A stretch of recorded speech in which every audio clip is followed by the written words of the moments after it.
Poker's legendary champions, next generation stars, and tireless ambassadors of the game, sharing their wisdom and guiding your journey to high achievement on the green felt.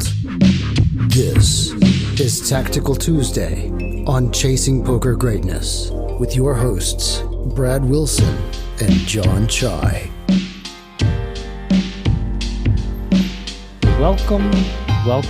Welcome, my friend, to another episode of the Chasing Poker Greatness podcast. As always, this is your host, the founder of ChasingPokerGreatness.com, Coach Brad Wilson. I am joined by Jon Chai. Jon, welcome to Tactical Tuesday, sir. How you doing? Well, doing well. Little Hustler Casino Live $1 million game Tactical Tuesday this week, huh? Yeah. Just going the unconventional route here and bringing up a hand that, maybe the viewers haven't seen, just shining a spotlight on lesser known hands that have gone down between some, really exciting up and coming poker players in the poker world, Tom Dwan and Polk. This hand, they had $1 million buy-in on Hustler Casino Live as the viewers may have been aware of over the past couple weeks. And yeah, the hand in question, a lot of people had opinions on it all over the poker world. Over $1 million pot. Yeah, just worthy of discussion, worthy of breaking down. So we're actually going to dedicate an entire episode of Tactical Tuesday to this single hand. You excited, Jon? I think there's actually, just jokes aside or sarcasms, I think there's a lot to break down in this hand. So I'm actually pretty excited to be able to spend some extra time on this one. I guess we should just go over what happened pre-flop. Doug opens the cutoff with 5-4 of spades. Tom 3-bets from the small blind with pocket sevens. I think everything, and Doug calls, I think everything there is completely standard. Flop is king 7 deuce, so Tom flops middle set and decides to c-bet. Smallish, I guess, half pot, gets called by Doug's 5-4 of spades. We can talk about that, I guess, just it might seem a little strange on the surface for someone to peel what's essentially no pair, no draw on the flop. Sure. In Doug's shoes. Anything. No draw. What are you kidding? There's 3 straight and 3 flush. You got no front door draw. Yeah. So he has 4 or 5 of spades. It flops king 7 deuce with the deuce of spades. Doug just essentially has to call the flop. You just can't fold. You can't just call with your front door draws or your pairs or whatever. He's got 3 to a flush, as we said, 3 to a straight, deuce 4-5 and 4-5-7. So yeah, he has to continue with his hand at this depth facing Tom's c-bet. I think it's because of how deep they are, right? At 100 big blinds effective, you probably would not be advocating for a call here with 5-4 of spades. Probably would still. Yeah. Okay. So it becomes less and less reasonable to call, I guess, the shorter you are. But these guys are playing 1,000 big blinds effective, and so there's just much money behind. Well, there's so much money behind, but actually, if you sort of imagine the game tree and kind of what needs to happen to have a really strong holistic strategy in a spot like this at 1,000 big blinds deep, you will recognize that you need to have very strong hands on a wide variety of runouts, and hands like 4 or 5 of spades that have backdoor properties with the flush and backdoor straight properties just fit very nicely into your flop calling range, because on ace tray runouts, for instance, you have a straight. On 6 tray, you also have a straight. On spade, you have a flush.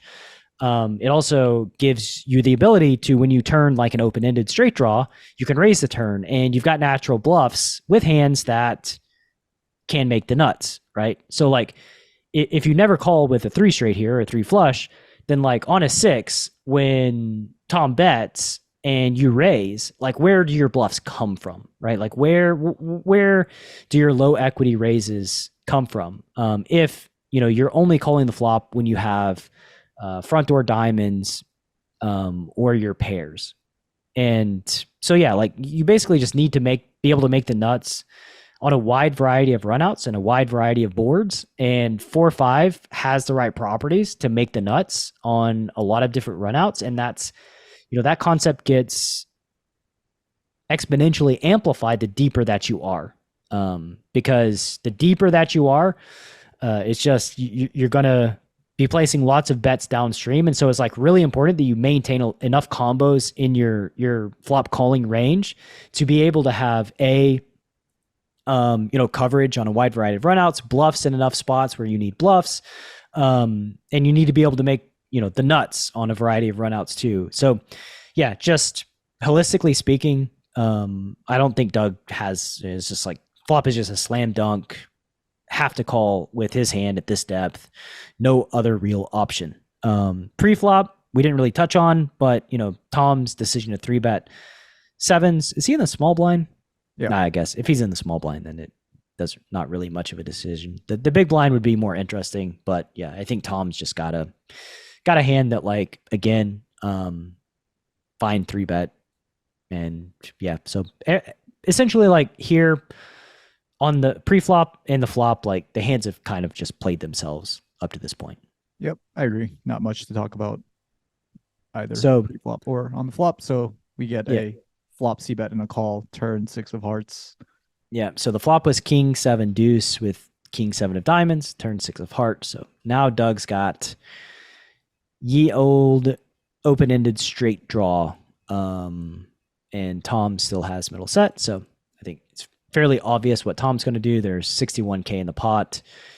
And Tom is going to keep pushing equity with his middle set, as he should. I'm a little surprised by Tom's sizing here. I think he only bets 30K, which is half pot. This would have been one of the streets that I think if I was playing, that I likely would have gone a larger size and, started polarizing a little bit more with my entire betting range on the turn. I was a little surprised to see only half pot coming out of Tom's stack. Do you have any thoughts on his turn c-bet sizing? It's so out of place that it makes me curious. My thoughts are I'm not really sure, right? Because, like, half pot on the turn, not a super high frequency size that you see a lot of pros use. So, like, whenever, if Tom were just a rack and, bet half pot, I wouldn't think anything about it. But, like, the fact that Tom is, like, well-established, very high-level professional, him betting pot is weird to me. Like, it's something that, like, makes me think, when playing, like, super deep stack cash in 3-bet pots, like, maybe need to investigate this half pot sizing on the turn, because, like, he's obviously not just clicking buttons. It's done for very specific reasons that, he only knows. And that's kind of just for the listener, for the watcher on YouTube. I think this is something that, like, is really important to think about when you're consuming this kind of content, right? And, unless you're just consuming it to consume it for educational purposes. And if you're not consuming it to, like, learn, then yeah, just feel free to, you probably aren't listening to this episode. Like, who are we kidding? But if you're actually trying to learn, right? The beauty of, like, a poker live stream is that all decisions are, like, you see them, right? Like, we see what they're doing. We don't know why they're doing what they're doing, but it's apparent that Tom is betting half pot. I'm sure he has reasons. I don't know his reasons. And that in and of itself just makes me realize, like, oh, I should investigate the spot, because clearly he knows something that I don't. And I imagine that whatever it is that he knows that I don't is quite valuable. So I can upgrade my game by looking into this sizing choice that he makes on the turn. And I think that, like, that's just an important lesson for anybody that consumes poker streams, Twitch streams, whatever it is, to, like, yeah, everything is out in the open. Like, nothing is concealed here about what Tom's doing, except for why. And that's kind of on us to figure out why. But anyway, I know it's a long answer to your question, but I don't know the answer, and it is out of place. Yeah, so you're surprised, but your reaction to your surprise when it comes from someone who's really, really good at poker is to, like, first start thinking about, like, okay, what do they know that I don't know, or what are they thinking that I'm missing? Sure. Yeah. You have to, like, I think that, like, you have to think that to progress as a poker player, right? That the thought of, like, oh, he is half pot here and that's bad. I think that is just, like, the dumbest thought that, like, anybody could have when they see somebody of Tom's caliber do this and just like outright say that it's bad, like I actually think that's like a prime indicator that like you have a lot of room to grow as a poker player. Like you have a lot to learn about the game, because like, yeah, if you're dismissing it out of hand because you don't understand it, well, that's a clear leak in your study and learning as it relates to your poker career. So anyway, yeah, it's surprising. And for me, it's like, cool, there's something that, we can learn here about this sizing. So and Tom bets 30 into 60 on the turn. Yeah, I'm sure next week, Tom will go on Twitter and say that like he miscounted the pot or something and it led to his sizing choice on the turn. So I thought they were green chips. Yeah, made a mistake. So yeah, Tom bets half pot here, and Douglas Polk is, he's going to think for a bit. He will inevitably throw a raise into the middle. Actually doesn't think for very long, given, just the spot. And yeah, putting $150,000 in on the turn with a street left to play. You want to just talk about this decision to raise? Yeah, I mean, he raises to like 115K, I believe. I think the graphic is off here. Yeah. So he raises to 115. I think that, essentially in setting up the structure of the strategy of this hand on the flop, like when the 6 peels off, it's a card that gives Doug nutted equity and enables him to raise with a hand that like can make the nuts on the river.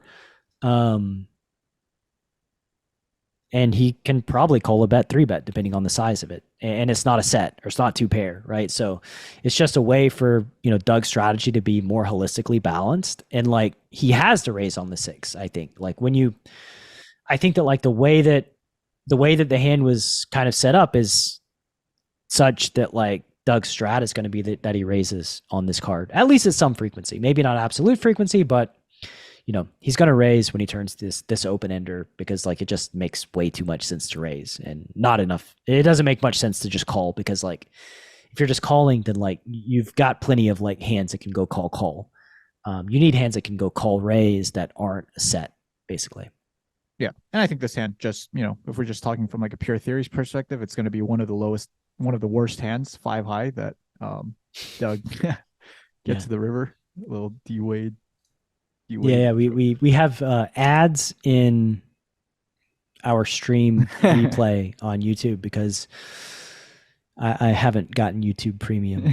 Much to my shame, no YouTube Premium yet. So anyway, do you have any different thoughts about the raise on the turn? No, I think it's really cool. I mean, I think it's like these are the types of raises that you expect like tough players to find, or like good players to find. And like, I think a lot of, players that are maybe a tier or 2 below like Doug even would just call turning an open ender and just take their equity and, have a decision on the river, maybe decide to bluff the river if they face check or something like that. And, I think this, when you're playing extremely deep and you're going to have hands that you want to raise for value on the turn and just, start trying to get all the money in with your flop sets and 2 pairs and stuff like that, you're going to need to find raises with some low equity hands on the turn. And I think this, like I said, this is going to be one of the worst hands he gets to the turn with. And because of that, I think it makes a lot of sense to chunk into the raise region. Yeah. I agree. And so now we have the tank on the turn, Tom, so this is where like the hand starts, right? Like this is where, the magic is happening. Doug again looks very comfortable. Like, despite, raising to 115K here, kind of laughing and considering calling the clock, eventually does call the clock on Tom. So it's kind of, 2 minutes and 15 seconds into the tank, Doug starts getting a little agitated and says, let's keep it moving. Yeah. Right. Doesn't call clock, but he says, let's keep it moving. Right. And ends up calling the clock at like 2:30, right? 2 minutes, 30 seconds. No, it's like 3 minutes and 30 seconds. 3:30. Yeah. 3:30. Yeah. So he gives him like an extra minute and then decides to call clock. I just want to talk about that. Like, before anything, you've played a lot of like pretty high stakes cash. Like you played like, 50, 100, lots of big stakes live cash in your time. Like, this is something that Tom mentioned in the hand on the stream. Like, what is like the etiquette around calling clock in just bigger games and not necessarily just bigger, but sort of like private games, right? Where you've also played, where these games are sort of specially curated. It's not like you're your local game at the casino where people are paying time rake and blah blah blah. This is like a sort of special circumstance. Like, are there like different rules around calling clock when you're playing in these types of games or games of this size that you've noticed? I can see all sides of it. I don't know. I can say that the person that I've called clock on the most in my career is myself. I almost never call the clock on anybody, and I almost never get the clock called on me. So, I'm... What about other people? Do you see people calling clock on other people, like in these high stakes live games? Not really. Yeah, doesn't really almost happen. Never. That's what I expect.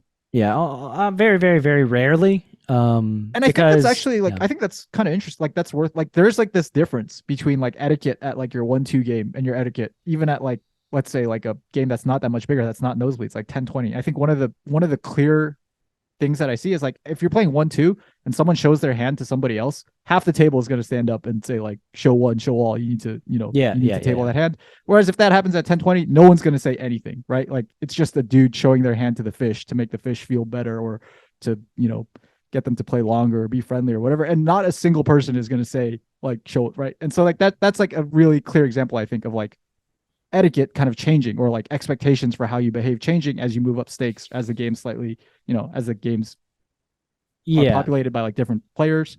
I mean, is that something that happens with the clock too? Is kind of I think so. Like, I mean, it kind of works under this like fundamental agreement that the pros have amongst themselves, right? That like more hands per hour is better. Like, as you get higher in stakes, like everybody realizes that. All the pros are like, yeah, let's, like, if we could play 1,000 hands an hour, I would love to play 1,000 hands an hour in this game. Like, we want as many hands as possible. Like, when you have that fundamental agreement between yourselves, it actually makes you have more respect when a player does go in the tank. Because when they do go in the tank, it means that like, this is actually a really tough spot. Like, this is a really tricky and difficult situation. And just out of like respect for that player, I don't really call the clock on them. I just let them think and give them sort of the space that they need. I don't know that that's like good for me. It could very well be bad for me overall, but that's how I approach it. And also like kind of think that like the other players, as long as they're doing that for you too, it's not they should do that for me, right? And I think that like, very, very, very rarely do I call the clock on anybody. I can't remember ever really calling, in a production like this where like time is of the essence, I think, for like a live stream on Hustler, like there's all these other like weird sort of things that are going on where, Hustler wants there to be more hands. But the thing that I think is like most unfair about it, this specific hand, is that like Doug's decisions are easy. Doug's decisions are easy. Tom's decision here on the turn is incredibly difficult. Like, incredibly, incredibly difficult, because all the things that he's got to consider on this 6, right? Like, if I bet 3-bet, where are my bluffs coming from, right? Like, what hands would I actually just bet 3-bet here on the turn? Like, what lower equity hands make sense? Would I, like, what hands, I guess the first part is like, what hands do I have in my range here that even go bet in the first place after 3-betting? And then like, what hands make the most sense to like bet 3-bet, that aren't sets, right? How often does Doug have kings in his range, right? Like, is Doug pure 4-betting kings? Is he flatting kings? So like, that's another question, although probably just a lesser question, I think, to Tom, because like, Doug certainly has like 6s or deuces here. So like, if he bets 3-bets, like, is 6s even going to stack off, right? Like, is deuces going to stack off, which is like one of the primary value hands that Doug has. Like, what about king 6 or king deuce? Like, do those hands stack off, right? If he bet 3-bets a turn.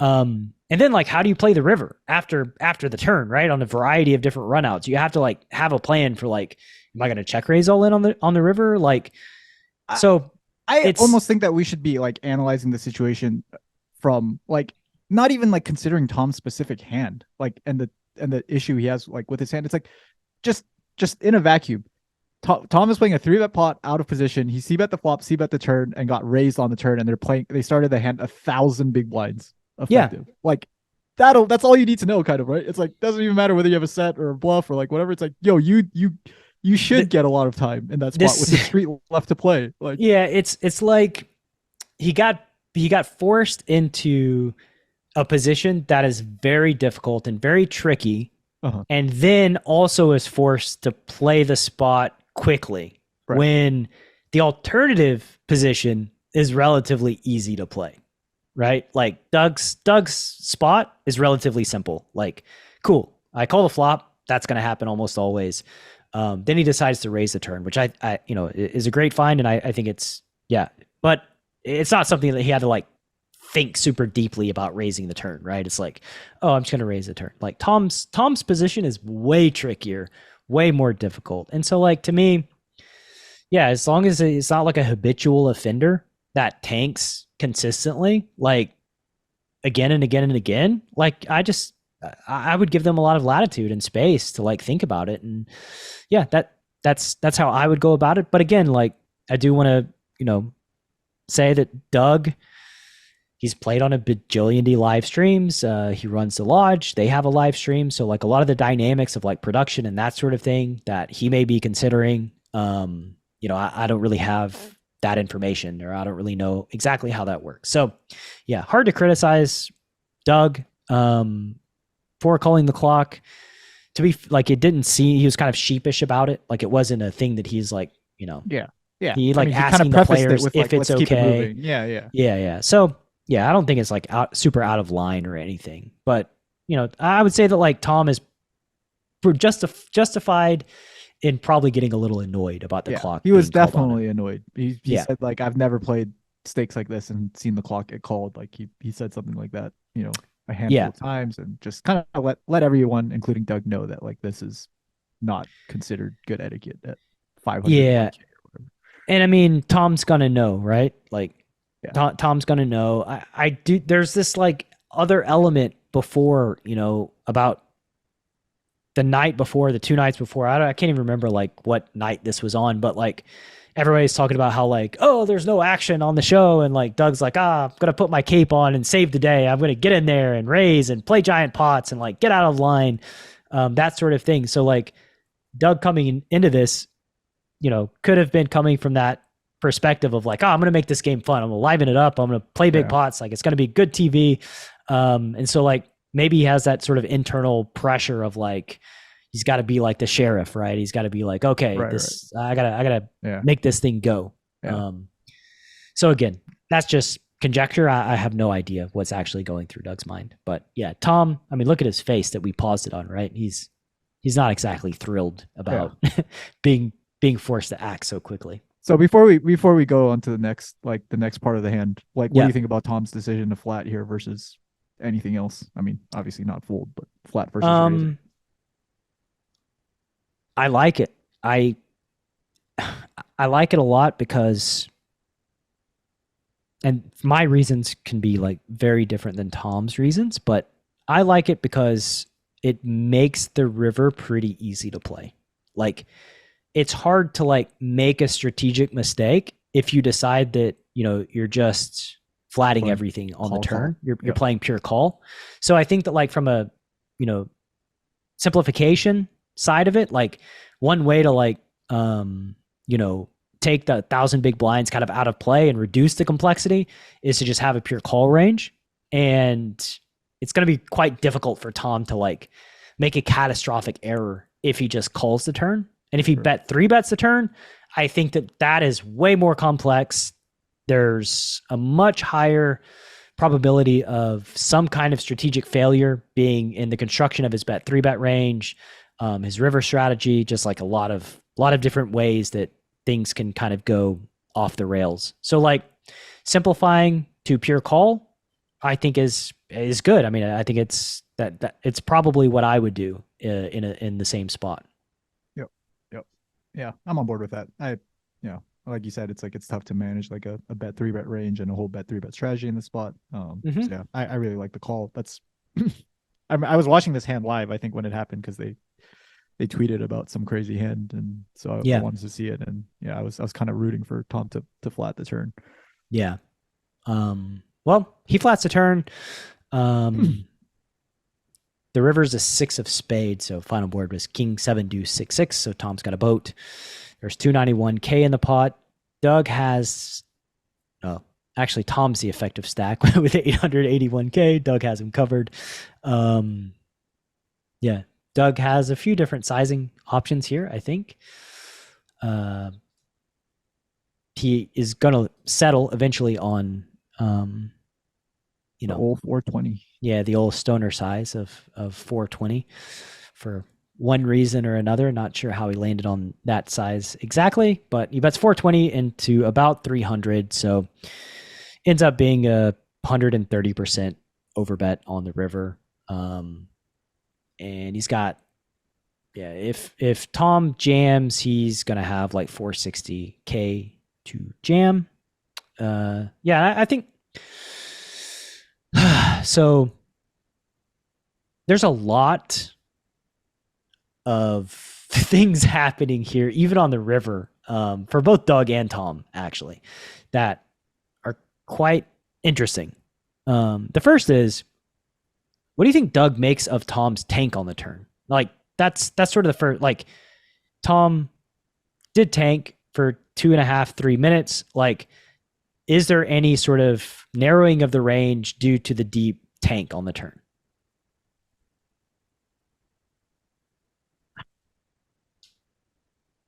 Or do you think it's a product of just the spot? Okay, so this is I think there's like a few things that could be happening. So I think that Doug is a good enough player to recognize how difficult the turn decision is for Tom. So I wouldn't be shocked if Doug would expect Tom to tank with his entire continuing range, regardless of whether he decided to call or bet the turn, because he just knows like this is just, it's really, really tough. Sort of goes counter to like, Doug calling clock and seemingly disregarding that it's a tough decision, but like I would expect just strategically Doug to know that it's a tough spot. So maybe he doesn't read into the tank that much, and in fact maybe he just expects the tank, probably not that long, but like not that long of a tank, but probably expected some sort of tank. I also just get the feeling from hearing Doug talk about poker strategy and how he plays poker that he's someone that doesn't really read into that stuff very much, and his mentality is like, I'm playing my strategy. This is what I do with these combos. That's what I do with those combos. And live tell stuff, tanking, like unless it's something blatant, like I'm not going to read too much into it, and I'm just going to play my strategy. Sure. So I'm thinking that Doug is more like, because of these things, I'm guessing that Doug is not reading into the tank too much. He's not making some massive adjustment because of Tom's turn tank. Yeah. And so on that token, right after he raises the turn, he's got a bunch of options for sizing on the river, right? I don't think it's like a pure overbet here. Like because he doesn't block any of the combo draws, 8-9, 9-10 of diamonds, ace X of diamonds, even like 8-9 of clubs or something like that. Like he doesn't block any of Tom's busted draws. Like, one sizing choice could be to go smaller than overbet, right? He could go smaller. I think that going smaller doesn't give you any chance of folding out king X, like ace, king, or aces. I think that, those hands, just because of pot odds, it's just like they just call and, call it a day. So I think that like smaller is an option, just targeting all of Tom's like busted straight draws and flush draws. And I somewhat reasonable option. I would imagine that Doug just isn't going to have a small bet strategy here because he bets big. Like that strategy is actually much harder to pull off and much harder to justify, because like when you do have a boat, you do want to bet big, targeting the same hands that you would target. Targeting ace king, targeting aces, the hands that aren't going to fold facing the small bet. So basically, I think what you're saying is like Doug raising the turn is him saying like, hey, my range is polar and my range is just polar on the river, so I picked the polar size. Yeah, exactly. And with that, so all of that being said, I think that like Doug's only going to have one size on the river, although a secondary size could be possible if he so chose, but he doesn't use this size. And now the action's back on Tom, and Tom, I think this is the point where you should probably just hit play, because we can talk for the next 6 minutes about it's what Tom is going to do while he tanks for 6 minutes. Yeah. It's kind of funny too. On the probably should have just let this play out while we were going before, but in the turn when Doug called the clock on Tom, Tom asked whoever was like running the clock, like, how long is the clock? Like a minute? And it kind of like, when I thought about it in retrospect, it kind of gave me the impression that like, okay, Tom's, it wouldn't be surprising if he just like waited until 1 second was left or 2 seconds to take an action just to spite Doug at that point. Yeah. Is that what you think happened? Because I sort of have like I don't know if this is like a hot take because I haven't really been keeping up with the comments or like Twitter on their opinions on this hand, but I feel like I have sort of what might be like a hot take about Durr here. Yeah. I don't think it's going to be that hot of a take because Tom's expressed sort of what happened on the river here. I mean, look at him, right? Like on the turn. Oh, what did Tom say? What did Tom say? I don't know what he's saying, but he's talking, right? He's like smiling. I thought you said when you said like Tom expressed what happened on the river. Oh, he said that he took too much time on the river on purpose because he was annoyed. Oh, he admitted it. Yeah, he admitted. Oh, it. Okay. Yeah, I missed that. But that's what I thought he was doing. Like what I was gonna say was like I think Tom was annoyed that Doug called clock on the turn and he just decided on the river like I'm just gonna do this. I'm gonna get the clock called on me. I'm gonna use all the time. And yeah, initially I didn't think that was the case, and then like I talked to you and you said that was your theory before, and then Tom said it out loud, and nice. So you're vindicated that this is kind of a little bit of retribution here by Tom. And like, I've seen Tom play pots that are bigger than this on stream and never tank even close to this long. So to be fair, like the beauty of Tom, like, dragging this out is that if he would have told anybody, you could actually just come to the conclusion that like this is a tough spot as to whether he should jam or call, right? So like he has some like what is it, the deniability? Plausible. He's got plausible deniability. He's really, really smart. Like he's using that like as the shield to be able to annoy the shit out of Doug. Right. Yeah, because he knows that if he actually just blatantly took too long and whatever, you tarnishes your reputation. People start hating on you for playing slow and being a dick and whatever. But like he sort of gets like shielding from that because hey, this is kind of a tough spot. Like I was actually thinking about what to do when in reality. Then he just tells everybody on Twitter, so that kind of ruins the plausible deniability when you just tell I'm surprised everybody. that he did that. I'm really surprised that he admitted it, but I'm pretty sure he did. Somebody can correct me if I'm wrong, but I'm pretty sure that he kind of like sheepishly admitted that he just wanted to take it to Doug a little bit because he called the clock on the turn. But to be fair, like the turn, it was a very difficult decision. I think the river is less difficult. I think that was part of Dwan's annoyance. It's like, Doug, like you are a good enough poker player to recognize how hard this turn decision is. Like out of all the people at this table, like I Tom is probably thinking like I would least expect Doug to call the clock because he has the most appreciation for this, really, really tough turn spot. Yeah. I mean, maybe Doug was just too amped up, too ready to be sheriff and push the action and make this show go. But yeah, I think, this is like the most, the questionable. I don't know whether it's good that Tom decides to like tank forever here or not. I mean, I think that like for retribution, the needle aspect of it and kind of giving it to Doug, giving Doug the business, I think, but for like the game flow, production, there's a lot of other things on the turn that like I talked about that all of that goes out the window with the 6 minute river tank when like you probably knew what you were going to do 5 minutes ago. Because the decision is just to like jam, it's clearly to jam or call. So he's got to figure out like, does Doug call with enough worse hands if I jam? Like, does he raise king six on the turn? Absolutely. On an absolute basis. Like, does he call with some of his king six? Will he call a jam with deuces? Right. I think that's actually kind of an important question because, like, I don't know the answer to that. Doug, deuces could be a fold facing a jam. So, like, with that said, I think that he probably came to the conclusion that jamming is a little too thin in about a minute and then just drug it out.